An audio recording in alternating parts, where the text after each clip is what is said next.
kasih atas kepercayaan anak-anak sekalian memilih Bu Neti untuk menjadi salah satu narasumber ya dalam penugasan yang diberikan oleh guru dan juga pelajaran bahasa Sunda.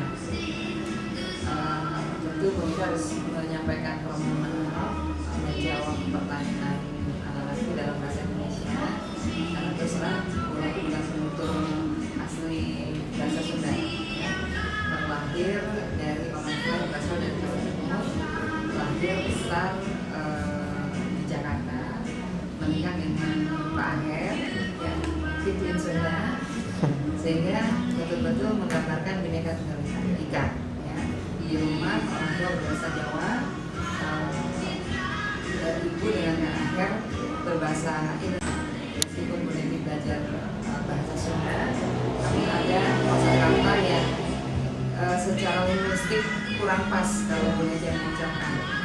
Ya, misalnya haul gelis gitu kan. Nah itu kalau orang Jawa agak kesulitan. Justru kalau orang Jawa lebih jelas ya. Nah oleh karena itu Bu Neti menjawab sekali lagi pakai bahasa Indonesia. Kalau ditanya sebesar apa atau seperti apa urgensi bahasa budaya membaca, hari ini kita semua sepakat bahwa ada kemampuan dasar yang memang harus dimiliki oleh setiap orang untuk mengumpulkan pengetahuan. Nah, kemampuan dasar itulah yang disebut dengan membaca. Entah membacanya itu membaca buku atau membaca isyarat, membaca bahasa tubuh, membaca situasi, membaca lingkungan. Yang penting kita memang diberikan membaca. Dalam konteks agama Islam, agama Hindu dan sekalian, perintah agama yang pertama turun adalah Iqra bismillahirrahmanirrahim, membaca, bacalah, dan di situ tidak disebutkan objeknya, yang jelas metodologinya bismillahirrahmanirrahim. Metodenya adalah dengan menggunakan nama Tuhan yang telah menciptakan. Maksudnya apa? Agar segala bahan bacaan yang kita miliki, entah itu buku, situasi, lingkungan dan sebagainya, itu tidak bertentangan dengan kodrat kita sebagai manusia, sebagai hamba Tuhan ya, seperti itu. Jadi artinya bacaan kita tidak akan membuat kita menjadi orang yang melukai diri sendiri, menganiaya orang lain, mencelakakan orang lain, merusak lingkungan, seperti itu. Nah itu maksudnya seperti itu. Makanya kenapa membaca ini menjadi satu pemahaman mengumpulkan berbagai jenis pengetahuan yang kita butuhkan. Yang kemudian yang kedua, membaca ini tentu saja memiliki sejumlah benefit, memiliki sejumlah manfaat yang bisa bagi kita. Kita akan semakin kaya dengan kosakata, kemudian kita juga semakin banyak memiliki pilihan-pilihan pada saat kita berhadapan dengan masalah. Dan membaca inilah yang kemudian menjadi kemampuan dasar dari yang disebut literasi. Jadi literasi ini berbeda dengan membaca ya. Literasi ini adalah kemampuan mengumpulkan pengetahuan yang akan digunakan untuk menjawab persoalan. Nah, salah satu jenis kemampuan literasi itu adalah membaca. Setelah membaca dan mengolah, mengolah informasi dan sebagainya. Nah, membaca ini selain tadi menambah kosakata, kemudian memberikan kesepakatan pilihan, memiliki kesiapan ya, untuk membangun masa depan. Kenapa? Karena dengan membaca itulah kita bisa melihat mana yang baik, mana yang buruk, mana yang benar, mana yang salah. Dan inilah yang kedua.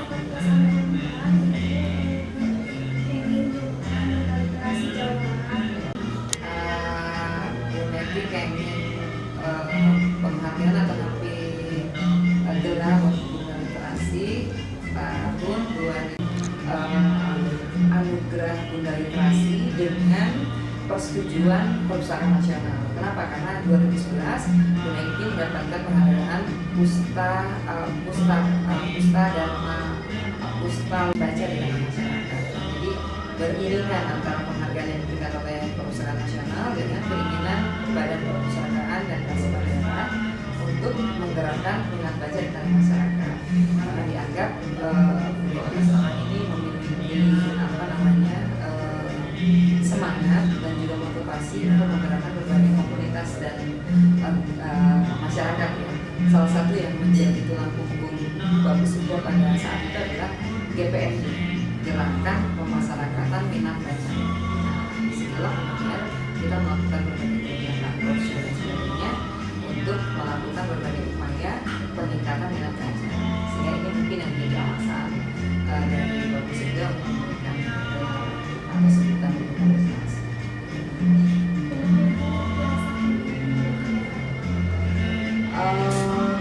Jadi ada semacam proposal singkat yang dibuat oleh Bapak Sekda, ya, berisi latar belakang, termasuk juga apa kegiatan yang sudah mulai dilakukan selama ini. Kemudian diajukan ke Perusahaan Nasional untuk meminta izin diberikan sebutan Bunda Literasi. Jadi sebutan atau penghargaan Bunda Literasi ini baru pertama kali di Jawa Barat, ya. Di provinsi lain belum ada.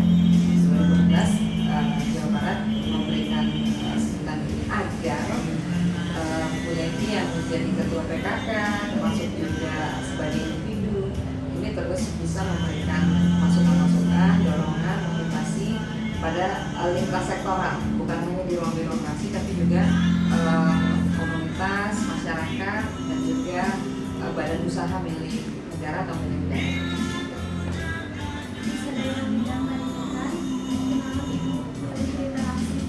Ya, karena hari ini kita sepakat literasi inilah yang membuat kita memiliki kemampuan, ya, untuk bisa terampil dalam berbagai bidang. Kenapa boleh dikatakan literasi ini penting?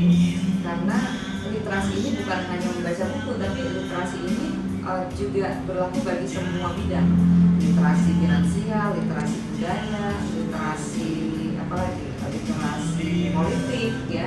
Jadi literasi ini sebetulnya adalah, kalau dalam bahasa yang mudah bisa disampaikan, literasi itu melek artinya. Jadi meleknya itu membuat orang tahu, oh ini permasalahan, ini solusinya, oh ini akar masalahnya, oh ini alternatif yang bisa kita berikan, seperti itu. Jadi seperti literasi budaya, kenapa ini penting? Agar masyarakat tahu bahwa budaya itu bukan hanya sesuatu yang dihasilkan oleh sebuah masyarakat, tapi budaya itu ternyata suatu hari bisa menjadi alat untuk melakukan diplomasi, gitu kan. Nah, literasi inilah yang kemudian boleh dipilih. Kenapa? Karena di setiap bidang, di setiap ruang, di setiap sektor, setiap orang harus memiliki kemampuan literasi tadi, gitu. Membaca situasi, membaca lingkungan, membaca bahasa tubuh, membaca referensi, gitu. Dan kemudian memilah dan memilihnya mana yang memang berkesesuaian dengan bidang yang mereka pilih, seperti itu. Nah, terkait dengan literasi, ada satu hal yang menarik, ada yang disebut sebagai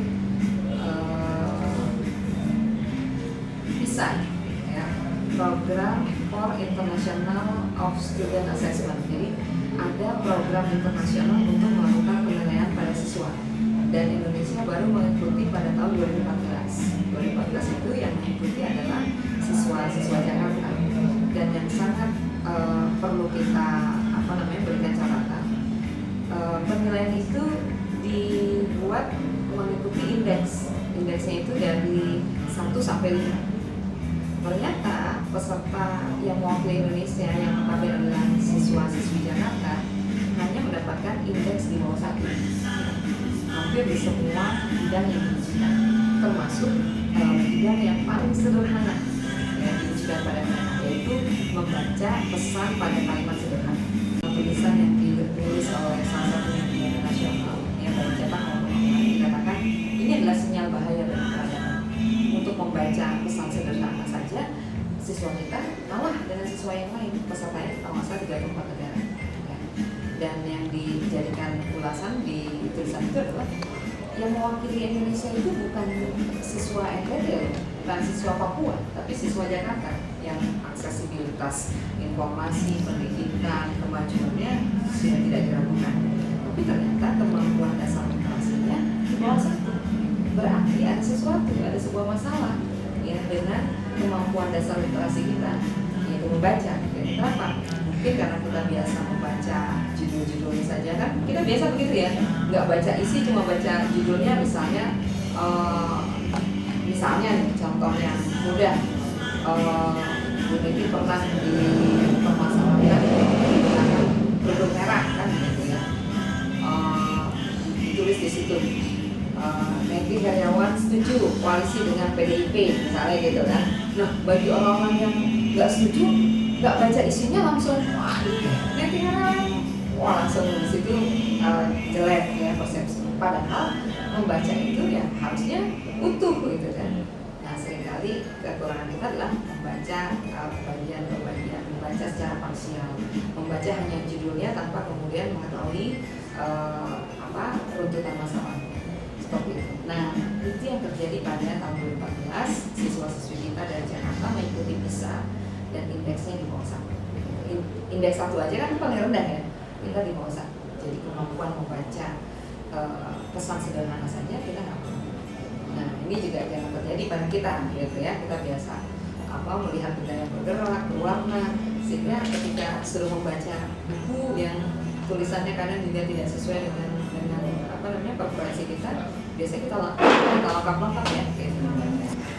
Itu yang terkait dengan Kami Ibu gaduh program-program ke ngelonjakan budaya literasi di Jawa Barat. Ya. Jadi program yang sudah kita kerjakan sejak 2010 ya, sejak 2010 bahkan setelah kami masuk ke Jawa Barat, kemudian melihat ada peluang-peluang untuk bisa meluncurkan program yang bisa meningkatkan minat baca masyarakat. Yang pertama adalah boleh itu mengencourage siswa-siswi Jawa Barat dengan lomba storytelling. Storytelling ini kan sesuatu yang sebetulnya output dari membaca ya. Ketika seseorang membaca pasti dia bisa menceritakan kembali. Storytelling ini dilakukan dalam 3 bahasa, dalam bahasa Indonesia, dalam bahasa Sunda, dalam bahasa Inggris. Dan ternyata ini sangat diminati. Mulai roadshow ke 26 kota kabupaten pada waktu itu belum ada kabupaten Pangandaran. Ya hampir di semua tempat kita temukan mutiara-mutiara yang luar biasa ya. Dari TK sampai SMA, mereka memilih jenis bacaan yang dengan mudah bisa diceritakan kembali. Memang di situ persyaratannya adalah cerita atau legenda Jawa Barat. Jadi ada Situ Bagendit, ada Sangkuriang, ada berbagai cerita rakyat, cerita daerah yang kemudian diceritakan kembali dengan berbagai bahasa. Dan itu tentu saja menjadi salah satu reinforcement bagi anak-anak yang suka membaca. Kan biasa kalau cuma disuruh, ayo baca gitu, loh saya manfaatnya apa buat saya kan? Tapi ketika dikemas dalam lomba storytelling, ternyata anak-anak termotivasi. Itu yang pertama. Kemudian yang kedua melibatkan Mojang Jajakan. Ya, Mojang Jajakan, kalian tahu ya kalau di Jakarta itu ada Abang None. Ya. Nah, Mojang Jajakan ini adalah representasi pemuda yang memiliki 3D, kan ya, punya kemampuan kecerdasan yang memadai, juga punya penampilan yang mungkin good looking atau punya sesuatu yang bisa menarik perhatian orang. Dan yang ketiga behavior. Nah, Mojang Jajakan ini yang boleh dijadikan agent ya, untuk mengencourage masyarakat untuk suka membaca. Tentu saja dimulai dari diri mereka sendiri ya. Mojang Jajakan itu juga ada sesuatu yang bisa mereka tawarkan bahwa membaca itu penting ya. Nah, Mojang Jajakan ini lebih punya daya tarik untuk menawarkan, untuk menyampaikan bahwa membaca itu penting. Jadi ke berbagai kota kabupaten boleh menggandeng Mojang Jajakan karena Mojang Jajakan juga punya kemampuan public speaking yang baik gitu ya, punya sikap etika yang juga disukai, sehingga lebih mudah memasarkan bahwa membaca itu menjadi kebutuhan kita. Dan yang ketiga boleh itu mendorong agar setiap daerah minimal punya perpustakaan daerah yang dengan sebutan one stop service ya. Waktu itu mereka sempat menawarkan, cobalah sekarang setiap perpustakaan yang ada itu direformasi untuk memiliki new image ya, memiliki penampilan yang berbeda. Kan biasanya kalau perpustakaan itu kesannya kumuh ya kan, atau kesannya berdebu, bukunya jadul-jadul gitu, petugasnya jutek gitu, sehingga ketika kita datang juga Bu ada buku yang bagus ya, cari aja sendiri kan. Ketika kita cari isinya buku pelajaran semua gitu, nggak ada buku-buku yang menarik hati kita. Kemudian yang kedua, ketika kita nggak mendapatkan buku itu, nggak ada jaringan internet kan yang bisa menghubungkan kita memberikan koneksi pada kita untuk mencari sumber yang lain. Nah, berikutnya juga ketika kita selesai atau ketika kita masih membaca atau mencari bahan atau mencari informasi, kita punya keperluan misalnya jajan atau kemudian sholat dengan muslim gitu ya. Tapi ternyata fasilitas itu tidak ada di perpustakaan, sehingga boleh dikatakan jangan lagi perpustakaan kita itu seperti judul film Night at the Museum gitu ya. Orang melihat perpustakaan itu nggak senang, males. Nah, bagaimana kita bisa memfasilitasi keluarga kelas menengah ke bawah atau dalam kategori BKKBN ada keluarga prasejahtera, prasejahtera 1, sejahtera 2, sejahtera 3, dan sejahtera 3 plus. Bagaimana mungkin keluarga prasejahtera bisa membeli buku, ya? Karena buku itu belum menjadi kebutuhan primer. Ya. Sebagian keluarga menganggap buku itu kebutuhan apa? Kebutuhan lux, begitu ya. Yang sekunder mulai bagus ya, tapi kebanyakan pasti masih kebutuhan lux. Sebagian besar masyarakat masih memerlukan atau masih membutuhkan kebutuhan yang basic, yaitu kebutuhan pangan dan sandang gitu. Sehingga yang bisa menjawab kebutuhan masyarakat prasejahtera atau sejahtera 1 untuk membaca adalah perbaikan tampilan perpustakaan, kemudian peningkatan kapasitas pengelolanya, termasuk apa? Komposisi bukunya, sehingga buku yang ada di perpustakaan itu buku yang memang menjawab kebutuhan akan informasi seperti itu. Duki program-programnya tos lancar. Alhamdulillah sampai hari ini ada beberapa program yang masih berjalan. Yang pertama tadi ya Bunda Literasi, sekarang kalau berkembang bukan hanya tingkat Jawa Barat, jadi tingkat kabupaten juga punya Bunda Literasi, dan kebanyakan Bunda Literasi itu adalah istri kepala daerah. Dengan harapan istri kepala daerah ini mampu menjadi sosok yang menginspirasi, menjadi sosok yang kemudian bisa menjadikan teladan dan menjadi panutan bagi masyarakat. Itu pertama Bunda Literasi. Yang kedua, program storytelling juga masih berjalan. Dan yang ketiga, kita punya perpustakaan yang bisa kita tampilkan, yaitu perpustakaan daerah yang cukup berkelas di Kawaluyaan. Itu perpustakaan milik Provinsi Jawa Barat. Jadi di situ sudah sudah lumayan bagus penataannya, termasuk menjadi pusat kegiatan masyarakat. Jadi bukan hanya tempat membaca, ada kegiatan-kegiatan yang lain seperti bagaimana memperbaiki kemasan pada program-program internet. Jadi diharapkan dengan kegiatan-kegiatan yang lain itulah kemudian masyarakat mengenal ya, kita memproduksi bahwa ini ada perpustakaan yang bisa masyarakat akses untuk memenuhi kebutuhan informasi. Aku ayana program-program tadi tos katingal ke acan perubahan minat baca terutama di golongan pemuda. Nah, alhamdulillah setelah program itu kita gulirkan dari 2010 ya sampai terakhir kemarin Pak Aher menyelesaikan masa jabatan 2015, program itu akhirnya direspon bukan hanya oleh Dinas Perpustakaan tapi juga Dinas Pendidikan. Ada yang namanya program Gerakan Literasi Sekolah GLS, dan juga ada yang pertama West Java Leader West Java Leader West Java Leaders Challenge WJLC ya. Jadi setiap sekolah sekarang memberikan kesempatan pada siswa untuk berlomba-lomba kan membaca, betul nggak? Ada nggak programnya? Oh, iya. Jadi ada pohon literasi, jadi buku yang sudah kita baca, ditulis judulnya, termasuk penulisnya dan moral moral lessonnya ya, atau pelajaran moral yang bisa diambil.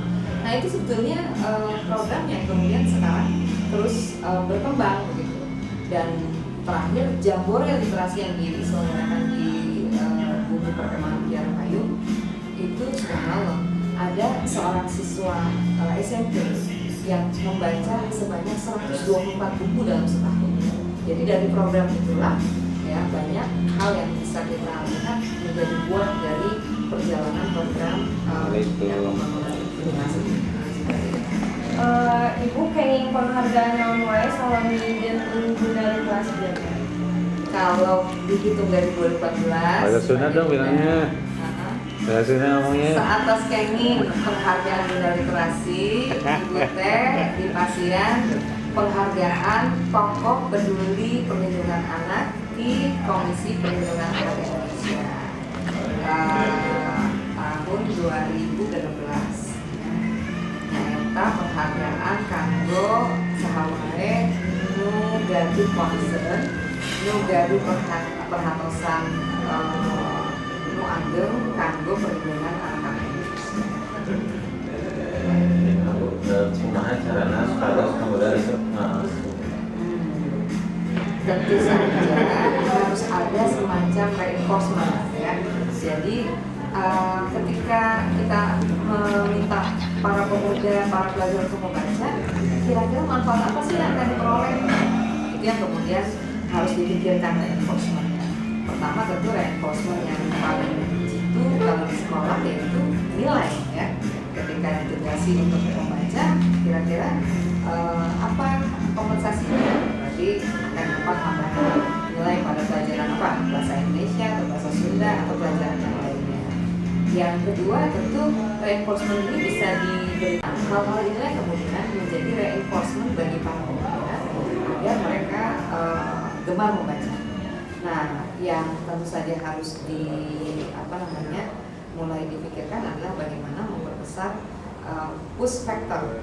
Kenapa? Karena kalau tadi kan pull factor ya, dorongan atau motivasi yang datangnya dari luar. Ada nilai, ada hadiah, ada lomba, ada berbagai gelar dan sebagainya. Tapi push factor ini juga penting. Nah, inilah pentingnya kenapa nilai-nilai ini ditanamkan. Bahwa membaca itu membuat kalian akan kompetitif. Membaca itu akan membuat kalian berdaya saing. Membaca itu akan membuat kalian menjadi bangsa yang besar. Contohnya adalah Korea Selatan yang mengalahkan Jepang kan gitu. Nah itu juga karena kemampuan mereka membaca. Membaca sejarah. Sejak mereka kalah di dalam perang, kan kemudian Korea Selatan bertekad ya bahwa kami tidak akan bangun lebih siang dari bangsa Jepang. Kami akan bangun lebih pagi. Kalau bangsa Jepang bangun jam 4, kami akan bangun jam 3 dini hari. Kalau bangsa Jepang pulang kantor jam 5 sore, kami akan pulang lebih malam jam 6 atau jam 7 malam kan begitu. Jadi kemampuan membaca inilah ya, membaca sejarah. Ternyata pedih ya menjadi bangsa yang dijajah kan begitu. Membaca sejarah, membaca fenomena, membaca realita. Nah ini yang membuat Korea Selatan hari ini menjadi bangsa yang besar. Kenapa? Karena kemampuan membaca. Ketika Wiraha ibu Bu Neti suka membaca buku sejak kecil ya, sejak bisa membaca berarti SD. Jadi di sekolah Bu Neti dulu ada perpustakaan tentu nggak semegah ya, sebesar perpustakaan sekolah-sekolah pada hari ini. Yang Bu Neti ingat dulu ada buku Pita Kuning, gitu ya, ada buku Cindelaras, buku-buku yang sederhana, gitu. Buku-buku yang membuat kita ingin tahu ya apa sih Cindelaras itu atau Ande-Ande Lumut gitu, ada cerita Timun Emas gitu ya, legenda kisah-kisah legenda masyarakat ya yang memang sangat dekat dengan masyarakat, itu yang boleh suka baca. Nah berikutnya memang ada semacam tuntutan, seperti misalnya ketika SMP ada tuntutan untuk lebih menambah wawasan tentang sastra ya, buku-buku yang ditulis oleh misalnya Hamka ya, di bawah nama Ka'bah, di bawah lindungan Ka'bah. Kemudian ada buku Sana Asuhan, termasuk buku Layar Terkembang ya. Buku-buku itu yang kemudian boleh disukai ya, sejak SMP sampai SMA, buku sastra. Kami keluarga itu sedayana resep buku. Alhamdulillah. Jadi murah kali ibu teh sadayana resep mengawaskan utamina kumargi Pak ART saat nikah sareng Bu Neti gaduh prinsip ya, murah kali teh kedah dikepung buku gitu. Janten di buku teh sadaya ruangan teh aya karena Pak Agar berkeyakinan bahan yang atau mainan atau properti yang paling cocok untuk anak-anak adalah selain mainan yang lain. Kenapa? Karena buku itulah yang membuat anak kita kaya dengan pengetahuan. Jadi di ruang keluarga ada buku, di kamar ada buku, gitu ya, di ruang makan ada buku. Jadi kemanapun anak apa kalau kita bilang merangkak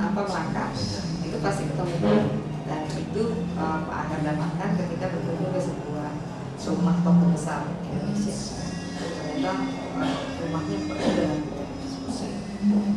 Salahnya atas sabaraha hiji buku nutos bukan. Bu Neti punya buku itu tersebar di berbagai rumah. Maksudnya rumah Bu Neti ada di Jakarta, juga ada di Bandung. Jadi lebih dari 1.000 lah buku yang Bu Neti koleksi. Termasuk sejak kecil anak-anak memang sudah diberikan buku yang memang sifatnya serial ya. Ada yang ensiklopedi, ada yang serial. Dulu tuh ada zaman anak mereka kecil, mungkin sekarang belum nggak tahu judulnya sudah di remake mungkin atau sudah ganti. Koleksinya Timeline itu punya HDI, hamparan dunia itu. WWP, video data pertama, bahasa Inggris pertamaku, matematika dan sebagainya. Itu satu serial itu bisa beli satu serial. Termasuk misalnya buku agama kan sekarang juga banyak yang sifatnya serial ya, seperti Muhammad Teladanku itu seperti itu. Jadi buku itu tersebar karena ada rumah di Jakarta, sebagainya itu misalkan ada apa Di sadaya buku nutos ibu Gandul, judul buku naon nu paling diharapkan sama penulis seperti itu. Iya, ternyata hidup itu berproses ya. Bu Neti kemudian akhirnya mengatakan ada satu buku yang sangat mengena dan sampai hari ini masih terngiang-ngiang ya, berbagai tulisan dan bagian-bagian buku itu, yaitu Self Driving yang ditulis oleh Renald Kasali. Renald Kasali menuliskan bahwa hari ini dunia penuh dengan kompetisi, sehingga orang yang akan memenangkan kompetisi adalah orang yang mampu menjadi self driver, bisa menjadi pengemudi bagi dirinya sendiri dan bisa menjadi pengemudi bagi orang lain dan masyarakat luas seperti itu. Nah itu ternyata pesan-pesannya sangat benar.